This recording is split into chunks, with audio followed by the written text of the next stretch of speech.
This episode of the BJJ Foxcast is brought to you by BioPro.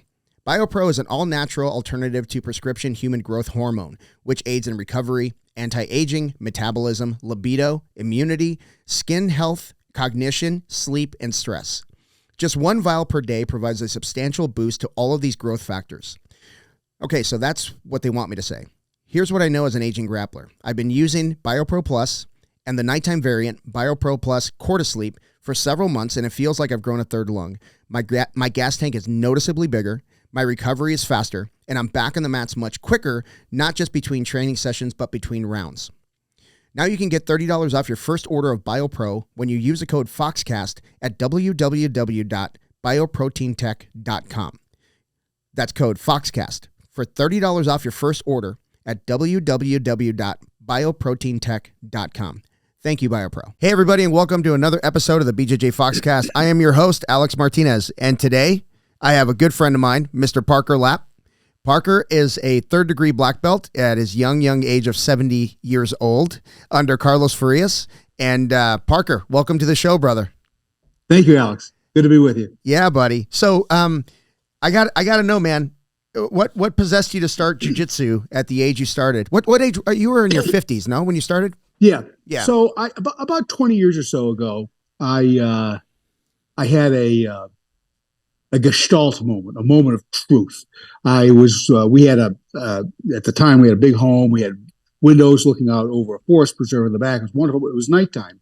And of course, nighttime in the windows, you don't see what's outside. You see what's inside. It becomes a mirror. And I walk in and I can remember what I was wearing. I looked at the reflection and go, oh my gosh, I'm fat.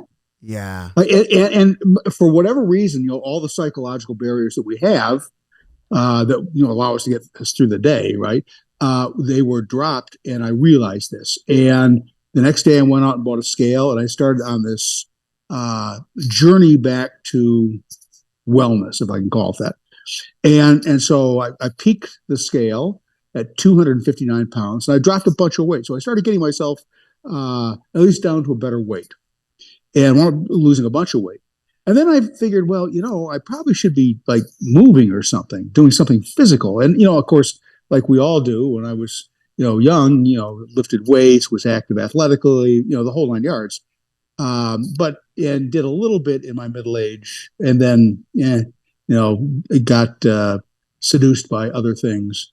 And so wound up, turning into a couch potato.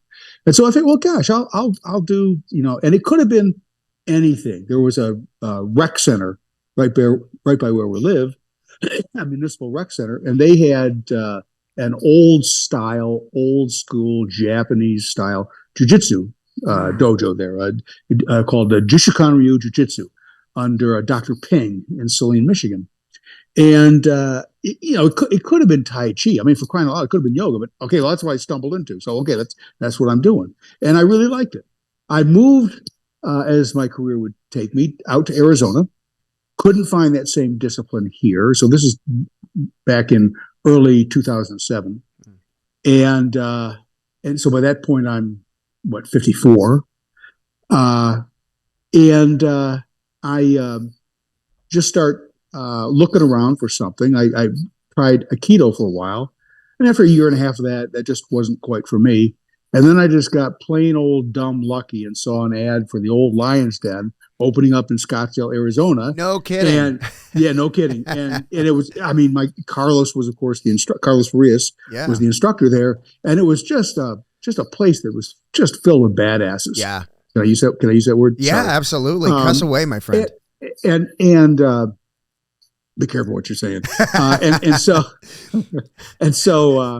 they had, because it was in Scottsdale, so you're close enough to money, right? So you could make the academy work. Yeah. But you were also close enough to all the security guys, the bouncers from the clubs and the entertainment district. So you had real root and toot and grit.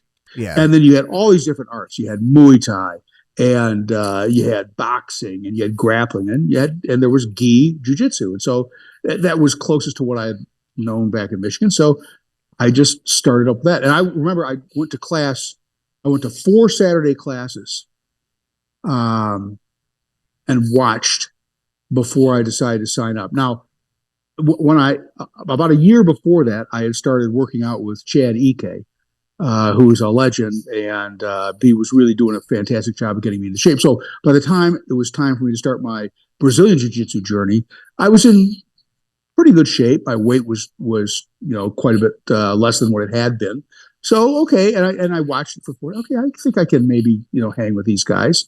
And it's like, well, from your own experience, once it bites, it's just fantastic. And it hasn't been without its bumps and bruises. And I think probably the first thing I had to overcome was I'm claustrophobic, and I remember the very first side control drill we did. I'm the crash test time, so I'm on the side, right? I'm laying down on my back, and some guy comes in to take side control. He no sooner gets into side control, I had to tap out. Like I couldn't, like it freaked me out. Whoa. Yeah. So I said, okay, well, we got some stuff to work on here, Parker. Yeah. So, over the course of, a couple of years, many years, and just pushing myself to be in difficult positions and doing some other things as well, therapeutically, I was able to, overcome it. And I'm always careful about using that word. Yeah. Because it's like recovery. Yeah. You're never recovered. Yeah. You're recovering. Yeah. And so, I've been able to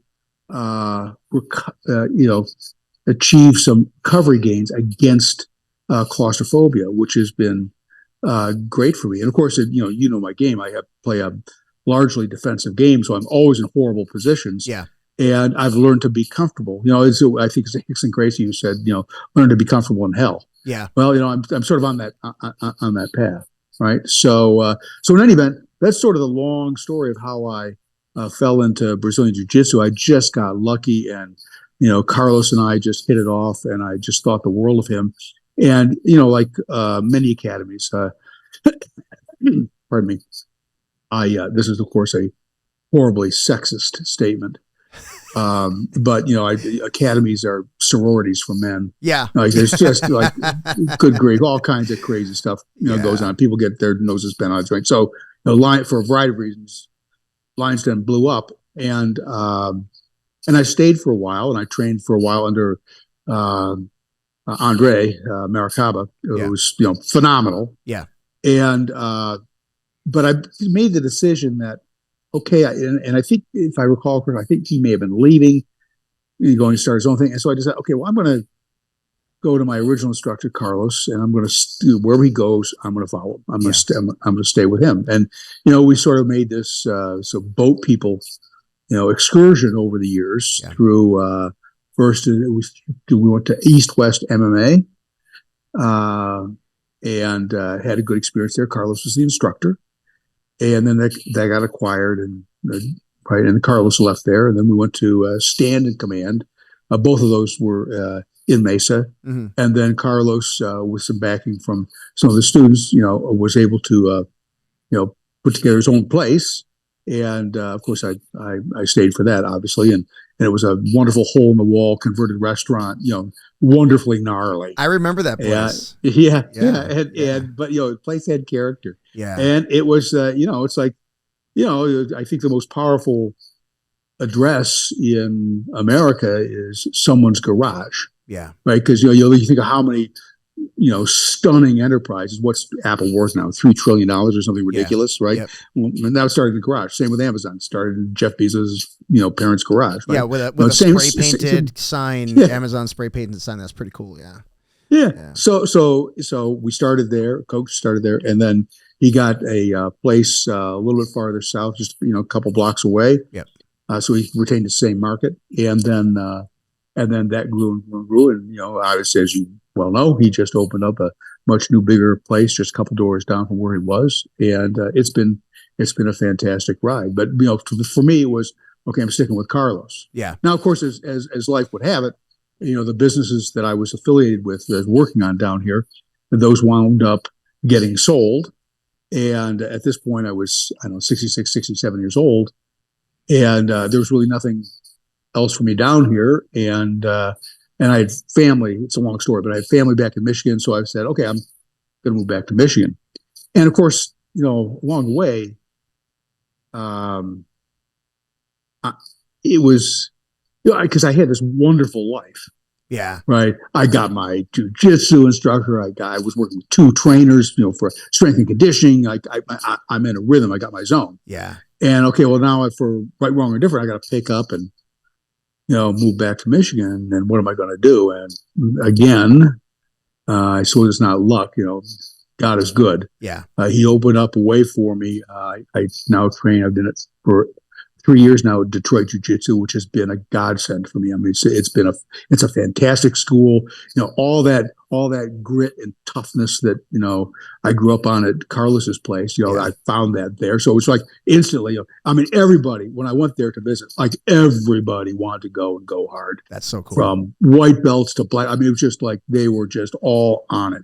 So I decided, okay, well, even though I got to drive like 40 minutes to get there, 4 times a week, one way. That's where I'm going and there's other good schools I could go to, but it's just it's what I was raised on. Yeah, right? I was raised by Carlos. Yeah, and there's something about that, man. Like I don't know Carlos like super intimately like you do. He's always been really good to me since I was a white belt. I mean, he's been great. But he strikes me as the type of person that if you just show up and work hard, you got his respect. You know what I mean? And he'll put time into you. What there's lots of different schools, but Carlos genuinely loves his students. Yeah. He really pours into them. And of course, now jiu-jitsu being, it's a human activity and then there's a money element. So sometimes people decide to leave for whatever reason. Right. And, when people have left who, and those in particular whom Carlos didn't think should leave, who he felt, would benefit by, right? He was like very upset by it, and not from greed, not from this is a loss of business. Like he genuinely loves his students, and I think people respond to that, and I certainly did. So. I've got a new home at Detroit Jiu-Jitsu, and I love those guys. And Coach Danny and Coach Anthony are fantastic, and I've got some great training partners up there, Brian Briegel and others. But Carlos is, it's like he's my daddy. Yeah, man, isn't that wild? Isn't that wild? But I think, the people that come and go, like I truly believe that when the student's ready, the teacher will appear. And those people, absolutely. And those people that just kind of come and go, maybe they just weren't ready yet. You know what I mean? Yeah. They just didn't see what was in front of them. They didn't see what they have, the opportunity that's presented to them. And like financially, it's totally different, man. And I'm of the mindset, like if I lost everything today, I'd build it back up tomorrow because if I got to ride a bus for a while, cool. If I got to drive Uber to do the things that I want to do, that's what I'm going to do. I don't care. Yeah. Like when things got really, crazy with my schedule and work and all, cause I was in sales, outside sales, you're running like crazy. There you go. Yeah. I would find a way to train. I just found a way. Like there is no excuse. Like, and of course, people's lives are different. People's mentalities are different. And adults have a lot of baggage that they have to overcome. So you can't just say, oh, you'll find a way. You got to work with folks and, and kind of, I don't know. They don't always get the full story until they actually hear it come out of your mouth. Like, holy crap. Like you did what? You did what at 11 o'clock at night? Yeah, man. Yeah. I just found a way to train, so, Well, and then think about how many people do we know and have we seen at tournaments and whatnot that have some kind of, physical impairment. Yeah. Like, and I remember, so we were one, early on in my career, it was probably still 2009, it's Saturday morning and we're running around, and of course all the guys are, it's Saturday morning in Scottsdale, everyone's bitching about, I don't want to run, right? And then I hear this ka-thump, ka-thump, ka-thump, and I look down to my right. And there's a guy by the name of Matt Betzold, whom I've lost contact with, but great respect for him. He had lost a leg, so he had a stump, and he's doing his morning warm-ups. Yeah, like, sorry, coach, I was talking on my ass. I meant, I'm sorry.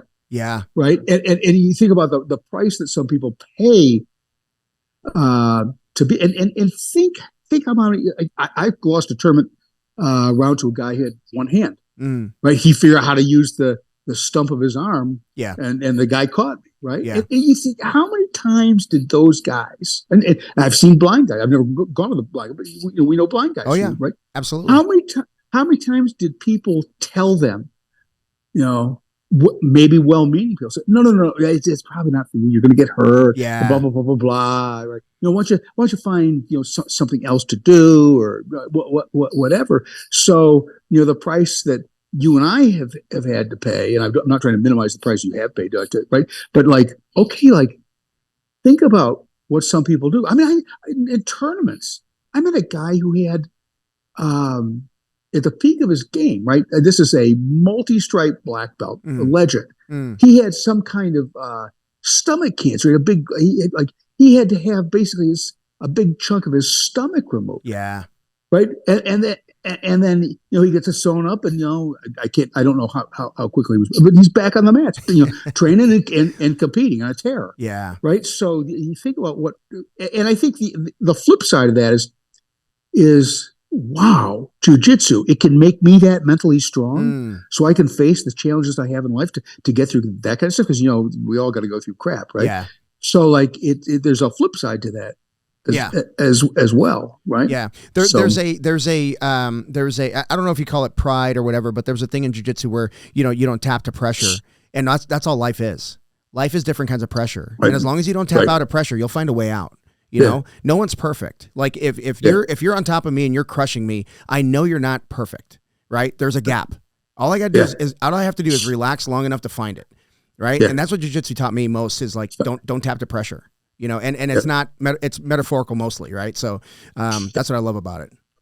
Yeah, I agree. And there's so many lessons in jiu-jitsu that because ultimately we're learning to fight as men. We're learning to be warriors as men. So whether you're being a warrior for your family, right, or your career, or your company, or your tribe, or your nation, right? Yeah, you got to figure out how to make this work. Yeah, right. And so that kind of mental discipline, like, okay, this guy's crushing me, but okay, well, what there's a little space. If I just turn my head a little bit this way, I'll survive, right? And then crazy stuff happens where, you get things reversed. Yeah. Right. And then you're on top. Bingo. Right. Yeah. If you have the tenacity to bite down on your mouthpiece just for another 10 seconds, I bet you find a gap. Right.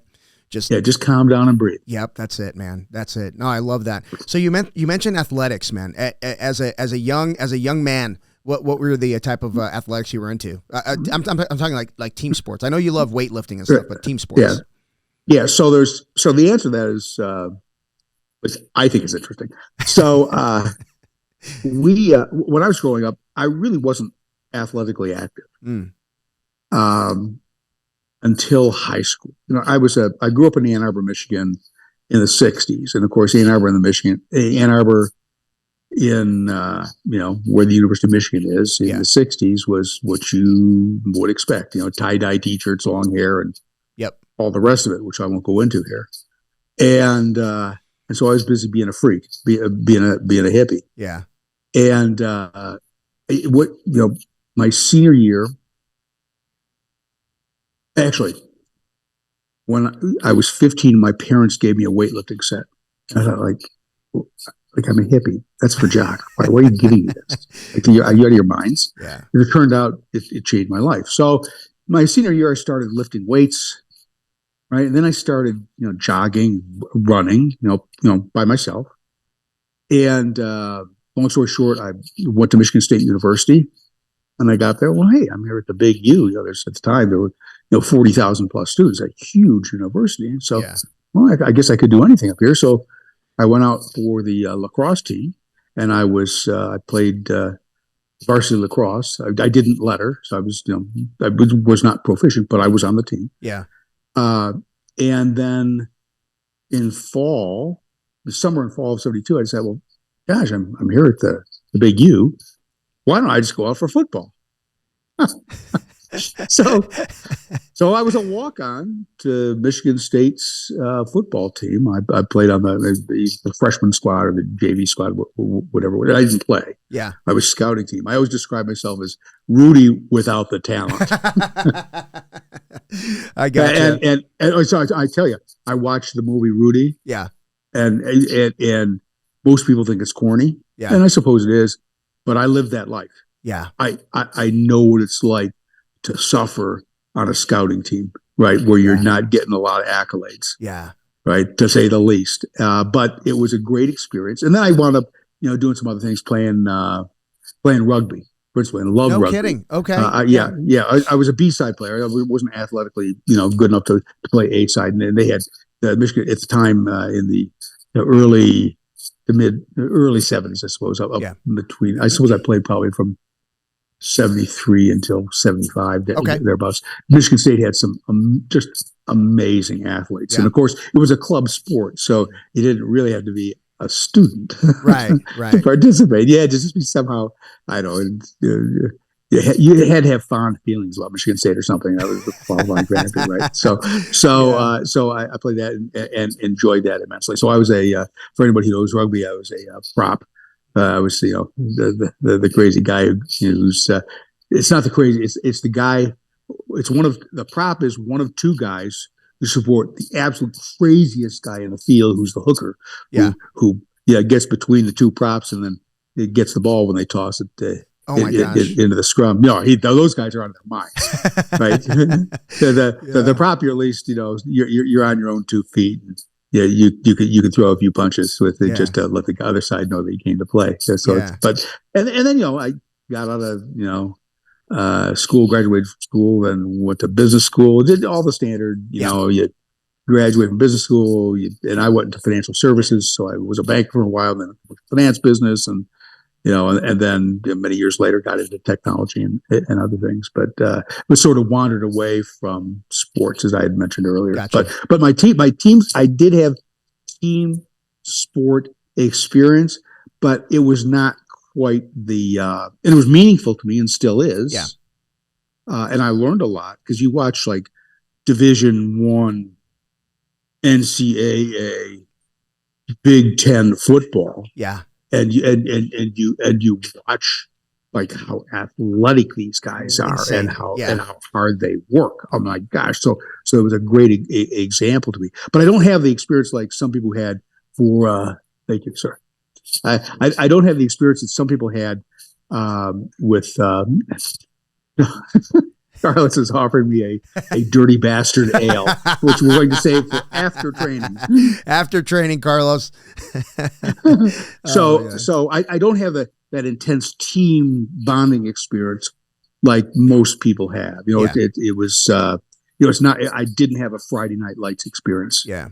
Right. Yeah, but I think I mean, you weren't the only one suffering with the scout team. You had your scout team members that you were nicked up and banged up with and still showing up all week to help the guys get all the glory, right? All the guys on TV. So I mean, there is that kind of bonding, right? I mean, you don't have to be under the lights to get that bonding. It's very similar to jiu-jitsu, right? But less than 1% of the world cares about jiu-jitsu, and yet here we are. But it's the only 1% we care about. That's right. Yeah, we love that 0.9, whoever the hell they are. Yeah, man. But no, so athletics, and then so let's talk about your. One more thing on the athletics. Of course, yeah. I had never played football, organized football, growing up. So when I went on to Michigan State's JV team, on the scouting team, right? Yeah. I'm just watching the next guy. Wow, are you kidding me? You're just seeing no, I kid you not. It was a cold start. Now I've been lifting weights, so I was strong. I mean, not like Big Ten football strong, but I was strong. Yeah, to take care of myself. But it was okay jumping into something new, and that's been a sort of a theme in my life.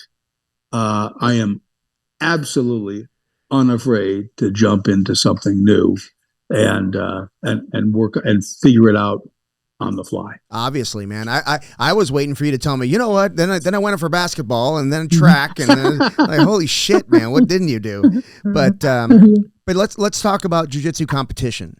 So you're a legend in our I call you a regional treasure.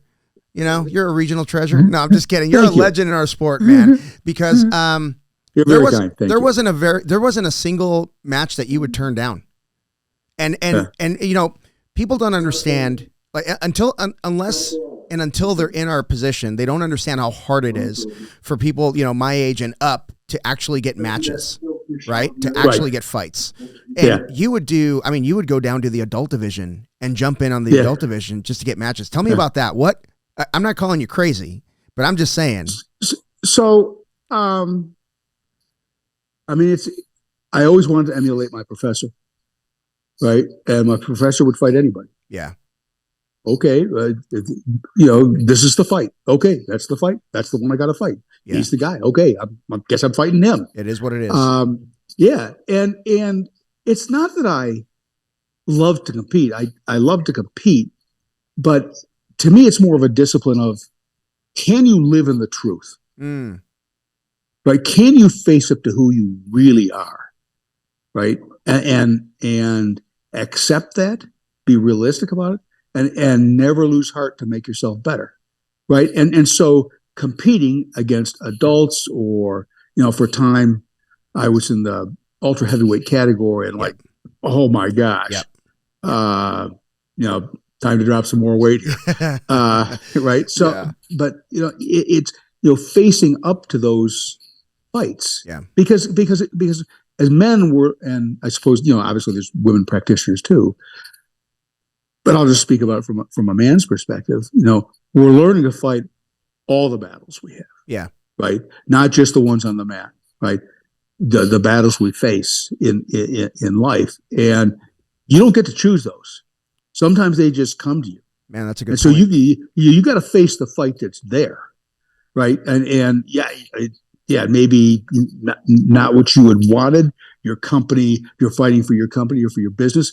Yeah, you may have taken a torpedo in the gun magazine, and a customer stiffed you, or you lost a customer you didn't want. But okay, but it is what it is. Yeah. You got to fight that fight and figure a way out of it. And so for me, it was the example that my coach set, the desire to be realistic with who I am and what my skills are, and maybe just a touch of craziness, But as you alluded to, as you get older, fights are harder and harder to find because obviously people get to a certain age and they just don't want to go through the risk. They don't want to go through the physical punishment for whatever reason. Yep. And so I would go find fights. I'd approach guys if there was no one in my bracket, or I was signed up and no one was. I'd call people, or I'd go down to schools. Hey, would you? Yep. If I drop down in age, would you fight up in weight? You walked into my academy and challenged me at Paul's. Remember that? Hey, if I get the next fight to win, will you do it with me? I'm like, yeah, I guess. Yeah, man. No, that's awesome. Because for me, and I think some people take that differently. I know you don't. But some people take that kind of like he's calling him out. Well, it's not so much I'm calling out. It's like, hey, I think you're a fabulous jiu-jitsu artist. I think you're a fabulous competitor. Like, I don't think I can take you. I just want to be on the mat and learn from you. Okay, there's going to be an audience. Yeah. In the arena or online or whatever. Okay.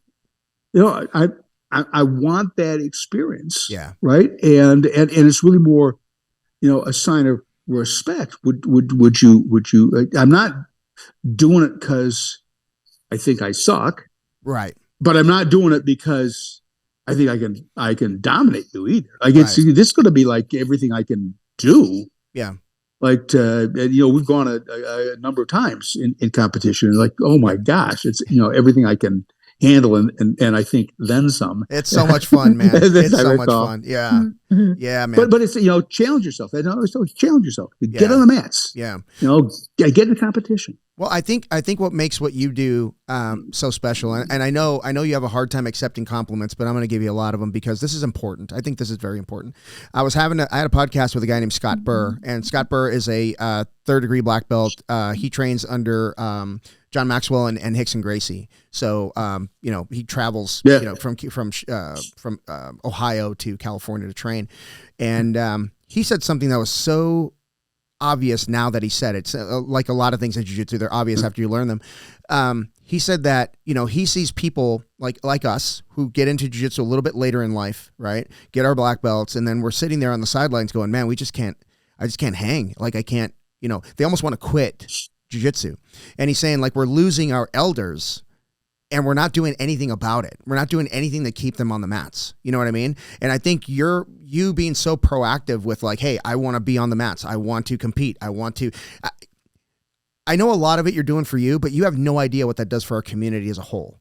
It really, it really drives that community to say, hey, guys that are maybe on the fence that are like, maybe, old guys in their 30s going, man, how much longer can I do this? They look at you and they're saying, dude, I can do this for a long time. This is going to be awesome. Right. Yeah. So yeah. And me, I'm 51 and there's times when I'm like, I'll give you an example. I had a competition this weekend and I don't know who won. Like I won the match, but I'm going to take 6 days to recover. He's probably going to take 6 hours. You know what I mean? So who really won that? Really won that one? Right. But that's just the thing. Like you and I have the same mindset. Like as long as I have breath in my body, I'm going to do this. Yeah. And the other thing is, and maybe this is there were a couple blessings in me having started late. One of them is that I don't have to unlearn a whole bunch of things. Guys who start when they're in their late teens or whatever, in 25, they can do all the triple inverted, buggy choke, all the stuff that like, that ain't happening. Yeah. Right. Yeah. And I never learned that stuff. And I started when I was 55. Right. And so it's,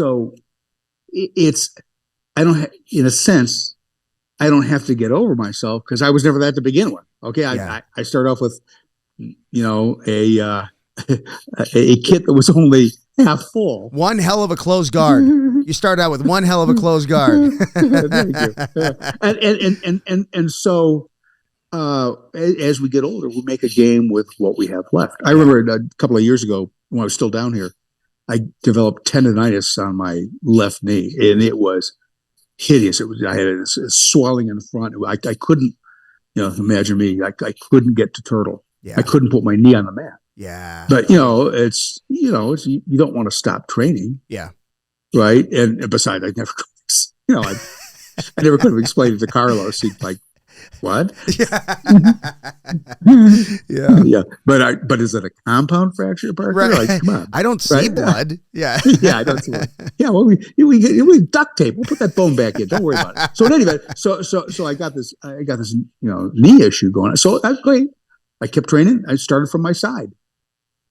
Right. You just, I've had, like we all have, I've had stuff banged up and, bruises and, a little bit more serious than that. Yeah. But okay, then I guess I'll protect that. I'm not going to leave. I'm not going to risk that. And if it gets into trouble, tap. It's a tap. Yeah, that's it. Yep. Right. And but I can still, just find a way to be on the mat. Yeah. Right. And the other thing, things will open up. You'll see things that you didn't see before from, when you're stuck in a different position. Stuff, openings in your opponent, stuff that they're leaving behind that they shouldn't be. Right. So you'll learn from that, because again, to touch, on an earlier theme that we had, right. You don't get to choose the fights you're in. Right. As a man. Yeah. Sometimes they're there. Yeah. Right. Oh yeah, I got a bad. Tough. Yeah. Yeah. Today's the day. Yeah. You got to fight today. Oh, you got a bad knee? You're going to fit in great. Perfect. Yeah. It's, I often talk about my first my first real significant injury. I have bumps and bruises before I actually had to have a surgery, those kind of injuries. I had a groin pull, and it was pretty significant. White belt at a tournament, the mats were new, and I'm trying to pass on my knees, and I did a split that I can't do, and my groin tore. And I was purple from my knee to my belly button and everything in between, my friend. Everything was purple, okay? It was ripped up, right? But I didn't want to be off the mats. I took no time off. I showed up and, whatever I could do, I could do. But you know what it taught me? It was like, I couldn't do my good side for anything. So I had to work on the bad side. Now that's my good side. You know what I mean? So it was a blessing in disguise, and injuries often are. And I think my LCL tear, it was a partial tear on my LCL. You were there for that tournament where I tore my LCL, and everybody's like, "Oh man, this sucks that this happened. This sucks that this happened." And then Parker Lapp walks up to me and he says, "Fuck that shit. You get that fixed and you get the hell back on the mats." And I was like, "Yes, sir." And I did. I rehabbed it. It was a partial tear, so it didn't require surgery, but I rehabbed it and I got right back on the mat. And again, it was one of those deals where I couldn't work my good side because it just happened to be that side. And, I tell people, as crazy as it sounds, when, I've had both knees scoped, and every injury I tell myself, like, I'm excited for who I'm going to be when I come back from this, because you're going to be a different person. That's right? I think that's a great way to phrase it. Yeah. That's excellent. And I will tell you, you are noticeably stronger over the past couple of years. I mean, every time I go with you, when I was down here and then I would come back and visit, like stronger. Yeah. So you kept up a regimen, a discipline about that, which is fantastic. And of course, that's part of the discipline that allows us to, hang out for a little bit longer. Yeah. And our weak points, elbows and all the other joints, are held together by, basically how strong the muscles around them are. And if you work those muscles, you'll be around a lot longer. There's just people that don't want to lift because they're afraid, I might be sore for jiu-jitsu. Shut up. We're all sore, man. Like, it's just something you got to deal with. Well, I think you can see this in a lot of sports. I think even football, I remember reading a story in Sports Illustrated, like back around the time fire was discovered, where there was he was an old time, original gangster, San Francisco 49ers defensive tackle, whose name escapes me. Shame on me. And I think I'm not even sure he wore a face mask. Holy shit. And he just didn't believe in strength training. He felt lifting weights was, crazy. Yeah, you'll get all bound up. But that's not the case. No. Right. And so even you think about now, like, of course there's weight training in football. You can't imagine football without the weight training. And I think there was a resistance, I think, in Brazilian Jiu-Jitsu to weight training. And that's another reason I was so lucky in, finding Carlos is, because Carlos and I had, with Chad Ike, we had the same trainer. Yeah. And so Carlos was big into strength and weight training and strength and conditioning in general. And so he always encouraged me to continue to lift. And early on, I didn't get a lot of encouragement from practitioners about lifting weights, but it's just like not lifting weights, like you out of your mind. Yeah, I can't imagine not doing it. Yeah, So I'm blessed in many ways, but in any event, so that's as we get banged up, we find different dimensions to our games. We figure out different recovery methodologies and modes. We figure out different improvement techniques, whether it's strength or stretch or whatever, right? So you could evolve, as they say, evolve. Yeah, and a conversation you and I had earlier in the week was we talked about sleep. And I'm taking sleep and hydration. I'm taking more and more seriously. It's two things that I took pride in, almost took pride in not doing. Like, I don't drink water when I'm training, or I only sleep 4 hours a night, and it's the stupidest thing. I mean, not the stupidest thing, obviously. I had a lot of commitments, but now I try to get at least 7 hours, and it's actually I do a daily tracker. Certain things I want to do every day. That's good. Yeah, and one of them is sleep 7 hours. That's good. Someone, I've tried to do it, and now, of course, I'm retired now. It's easier, of course, when you're raising a family, you got kids, you got your office, issues you got to deal with, you got presentations you got to make, whatever. Yep. Right. You tend to sleep seems to be the easy way to to make ends meet. And as I've gotten older, every time I give myself not enough sleep, I wind up getting sick or something. Yeah. So it's and then on the flip side, as the saying goes, the most powerful anabolic that there is sleep. Yeah. Yeah. Right. So sleep. It's stunningly important. Yeah. Do you know who Matt Stunningly Frazier important. is? You know who Matt Frazier is? No. Oh yeah, he's a CrossFit guy. Yeah. So Matt Frazier said that if sleep weren't natural, it would be a banned substance. I like that. He says it's that good for you. And he set up his room, his bedroom. I haven't seen it, but the way he describes it, it seems like a cocoon. He keeps it at a certain temperature. He uses a certain kind. He doesn't even use an alarm clock. He uses a daylight simulator. So it's just something that turns up, it's just like a sunrise that comes up and wakes him up. So it's all, and a sunset at night because you need so much red light and stuff like that. Yeah. So he has that simulated in his bedroom. He takes sleep very seriously. He's a champion for a reason. He's a champion for a reason, man. Yeah. Yeah. But he wasn't, he wasn't always that way. He was that guy that like, oh, well, I came in second this year and Froning's retiring, so I should come in first next year. Nope. He lost. And that's when he's like, okay, well, I'm not Superman, and everything revolved around winning that one event. So, yeah. So that's pretty interesting. We tend to, we all want to work hard, right? And I will say that in my experience, working hard is good to a point, but at some point there's it's like economics, there's diminishing marginal returns. Yeah. And marginal returns can turn negative, right? I remember my fourth semester at business school, and I can remember because I had some aspirations for where I wanted to go from a career standpoint.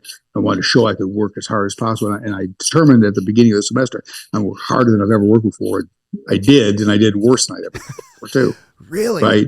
Okay. Oh God, yeah. It was not a happy way to end my to finish my MBA. Yeah. I mean, I got it, I passed everything, but I wasn't disciplined. Yeah. If your objective is to work hard, well, yeah. I have one of my other trainers, Ryan Johnson, who's had a wonderful impact on my strength and my outlook on these things. My knowledge of strength is, he says, any idiot can make you tired. Yeah. Yeah. Right. Yeah. It's not about making you tired. Yeah. Right. That's not the point. Yeah. Right. It's strength. It's explosiveness. It's it's right. And it's right. So the hard work is, yeah. Well, to a point. Yeah. So here, and I think we're on the same page here when I say that working hard is the easy part. Like, I think spending time with recovery, having a good diet, making sure you're hydrated, making sure you sleep, all of the things that actually grow muscle is harder to do than the actual exercise. Because we can go, like, for example, I went to Carlos Farias grand opening open mat, and I was like, okay, well, I'm competing in 2 days, so I should probably not roll so much. 8 rounds later, oh my gosh, shit, I probably shouldn't have done that, But I love it. I love working hard. I love training hard. But see, to me, that's the easy part. Now, did I go home and shower and get a nap and then eat right and drink water? No, I went home and started working. I started doing other stuff. So I think we tend to think that the hard work is the hard part. Dude, it's the easy part. Taking care of your body is the hard part. Well, because it's a different kind of discipline. Yeah. It's doing something, small little things that are not dramatic and over an extended period of time. Yeah. Right. That's a different kind of headset. Yeah. Altogether. For sure. Different headset. So I got to ask, what's your Achilles heel? What do you like to do? Like, are you a sweets guy? Do you like beer? What do you do? Talk to me. You gotta share something. I like beer and wine. I'm partial to IPAs. Okay. Years ago, when I used to smoke a ton of cigars. Yeah. I had a bias for cigars that just had a lot of bite to them. Yep. Right. It was set you on your butt. The Nicaraguan cigars, as I recall. Yeah. Right. Had that. And thanks to my wife. It's a long story. We won't get into it, but I stopped smoking in 1997. So that's nice. You think like, what was I thinking? Right? Like, what a waste. Yeah. But I like harsh taste. Yeah. So IPAs tend to fit my bill. And there's one brand of ale in particular called Arrogant Bastard, which is just, it's pretty good. And then, there's some other, and then there's some other ales. In Michigan, we've got a lot of nice small brewing companies. There's a brand called Oberon, which is produced by Bell's, and Oberon Eclipse, and they're wheat ales, and they're very refreshing. Yeah. Still have that ale taste, but there's nothing quite like coming home from training and stepping into a hot shower with a cold Oberon. That's a wonderful experience. And then I think white wine. This is going to sound awful, but white wines. I'm partial to New Zealand Sauvignon Blancs. Okay. The New Zealand whites have just a very crisp, clean taste, and I like the Sauv Blancs. Right. So we go through some of those as well. Nice. And that's really that's pretty good. That I train. I relax with my wife. We'll have a couple glasses of wine. I do a fair amount of reading and stuff and stuff on the computer, and because I'm still mentally active. That sort of thing. So are you and your wife both retired? Yes. Okay. So you mentioned the other day that every day seems like a Saturday, and so you've got to be really careful about what you do day to day. What's a typical day for Parker Lapp? So I used to, when I was young and climbing up the corporate command, right? We lived in Chicago, and I would get up at 4 in the morning, 4:30 in the morning. I would catch we live in Wheaton, which is 25 miles due west of Chicago.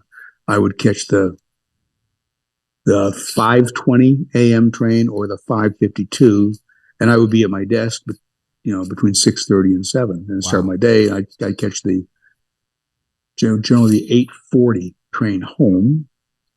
Holy and then shit. Get up the next morning, do it all over again. And both ways on the train, I'd be reading deals and and working. Yeah. And so I was working a lot of hours, and because you're building a career, but I was getting up early. As my life has progressed and as sort of my activities of the day have shifted in time, because we tend to train in the evenings, right? Yep. So I tend to stay up later now and get up later. So, and then, because I train at night, right?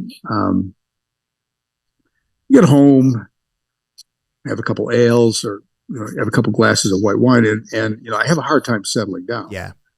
Because I've usually had, half of a 5-hour energy before I go in a train or some kind of like pre-workout. And so it takes me a while to calm down to get. So it's not unusual for me to get to bed anywhere between 12 and 1:30. Yeah.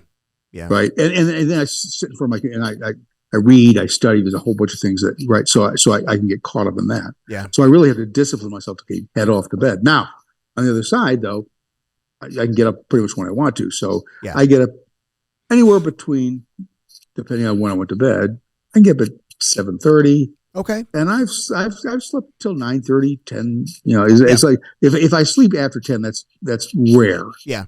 But 8:30, 9 o'clock. Get my couple cups of coffee. Kind of check the news, see whether the world has blown up yet. If it's blown up more. Yeah.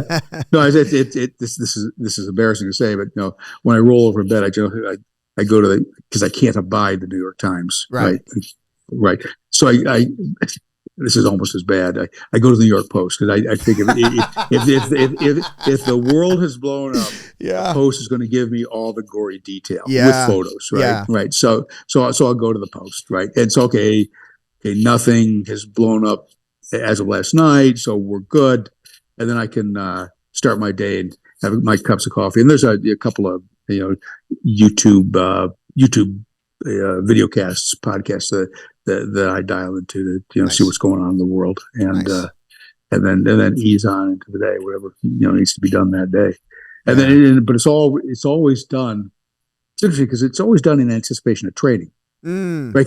Because training is really the organizing principle in my day. right? Yeah. In some sense, my life as well, but in my day, right? Because I'm always pointing, okay, today's a strength day. Okay, I need to be out of here by 1:30 to get to the gym so I could be like lifting by no later than 3:00. Yeah. Right. So and be home in time for whatever. Right. Yeah. So okay, it's a jiu-jitsu day. Okay, I need to leave the house by 3:30.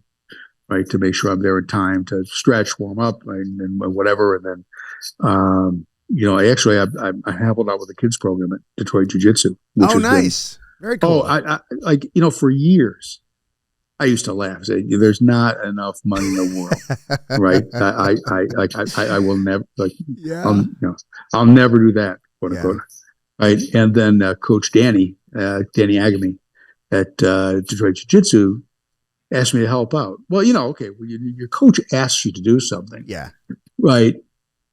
Okay, yes, sir. Yeah, I could do that, and so I started it, and it's the great surprise of my life. Right, I actually like it. Yeah, and I've had it's been just an incredible blessing. So I'm learning a lot about jiu-jitsu because my game is very deep and very narrow. So there's a bunch of things that I hadn't picked up along the way. So I'm learning those things, right? And we do a lot of no-gi for jiu-jitsu. So I'm learning about different aspects of the game. Yeah. And it's fun to work with the kids and to see progress and then the challenge of, can you make it simple enough for a child to understand? Yeah. Yeah. Right. That's the hard part. Yeah. But my dear departed mother, who passed away in 2009, she was an elementary school teacher in Dexter, Michigan, second grade teacher at Bates Elementary School in Dexter. And, in her time, she was a legend because she had the ability to reach out to the kids who didn't quite fit in. Yeah. Right. And reach those kids. And it's so wonderful because there's all these, it's like a good guitar player understands how to get the right harmonics with the guitar when he's playing, right? And there's all these wonderful harmonics, right?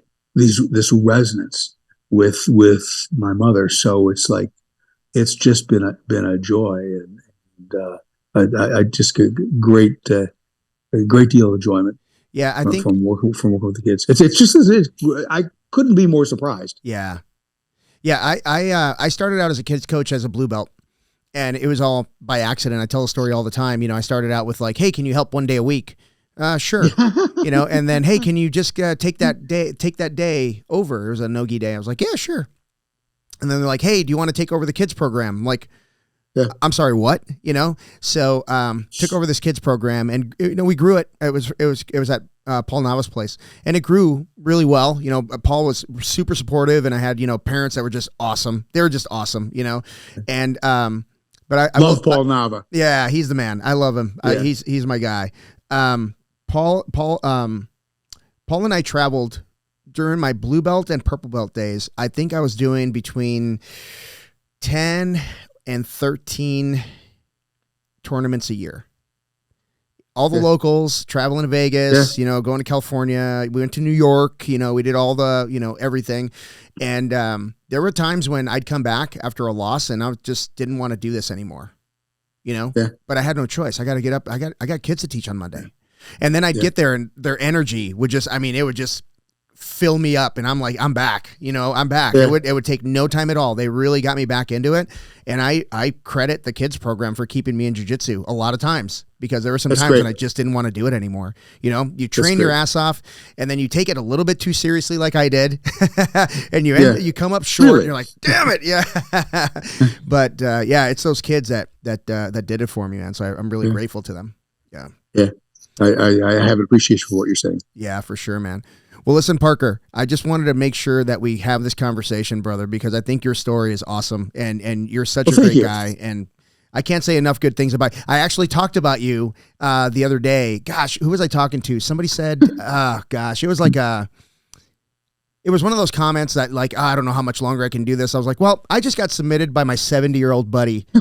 yesterday. So I don't want to hear shit about, I can't do this anymore. Yeah. But hey, one last thing. Oh, I'm sorry. Go ahead. Yeah. Go ahead. No, I was just saying, I have a little system. If you start bitching about your age before you're 50, I go out of my fucking mind. Right. Yeah. And so, but when you become 50, then you're a junior woodchuck. Yeah. And you can bitch a little bit. Yeah, a little bit. And then when you become 60, then you're a full on woodchuck and you have a license to complain. You're good to go. Until then, suck it up. Dude. Yeah, man. But hey, if you've got somebody, in their 40s or 50s right now that is looking to get into jiu-jitsu and is obviously, non-athletic, you're just a little scared, they don't want to be hurt, all that stuff. What would you say to that person right now? So I'd say, number one, do it. Just get on the mat. Right? Just get on the mat. Number two, because you're older, right? This isn't high school. You're responsible. You haven't, right, for what you can do and what you can't do. So if the instructor says, well, we're going to do, 30 burpees. Well, if you can't do 30 burpees, you're going to do 3 and you feel like, then stop. And if the instructor doesn't respect that, you're at the wrong school. Yeah. Right. Yeah. Now you've got to know what your body can do, right, and where you feel comfortable, and you got to play the long game. So get on the mats, be in charge of your own physicality, your own body, right, and then what you then push out a little bit. Yeah, push out a little bit. You can push out a little bit. And, it's not a race. Just go out there and have a good time today. Be a little bit better today than you were yesterday. So take it. If you're in your 40s, 30s, if you're in 40s or 50s, right? Just give it a start, and you can moderate how intense it is. Yeah. Right. And if you don't feel like going with the 23-year-old crazy 3-stripe white belt who's been a wrestler and who's got a gas tank, who just goes crazy, right? Okay, then don't. Yeah, it's okay. It's okay to say no, right? So take from jiu-jitsu what you can, because I think that I tell people this all the time: jiu-jitsu will change your life. Yeah. Right? So put yourself in a position where you can, right? You can be safe, right? But you can start to get the benefits, learn the benefit, garner the benefits of a jiu-jitsu life, right? Because they are mental, physical, spiritual, everything. It will touch every area of your life. I love it, man. I love it. All right, brother. Well, thank you for being on. I love you, man. Thanks for having me. Love you too. Man. All right, brother. You've always been good to me, and you're a great competitor. And I love seeing you this past couple of days. Thank you, my friend. Anytime you're in town, please let me know, okay? Yes, sir. All right, buddy. Sir. I will do that. Okay. Take care, Parker. Ciao. Okay. Bye-bye. This episode of the BJJ Foxcast is brought to you by BioPro. BioPro is an all-natural alternative to prescription human growth hormone, which aids in recovery, anti-aging, metabolism, libido, immunity, skin health, cognition, sleep, and stress. Just 1 vial per day provides a substantial boost to all of these growth factors. Okay, so that's what they want me to say. Here's what I know as an aging grappler. I've been using BioPro Plus and the nighttime variant, BioPro Plus Cortisleep, for several months, and it feels like I've grown a third lung. My gas tank is noticeably bigger, my recovery is faster, and I'm back on the mats much quicker, not just between training sessions, but between rounds. Now you can get $30 off your first order of BioPro when you use the code Foxcast at www.bioproteintech.com. That's code Foxcast for $30 off your first order at www.bioproteintech.com. Thank you, BioPro.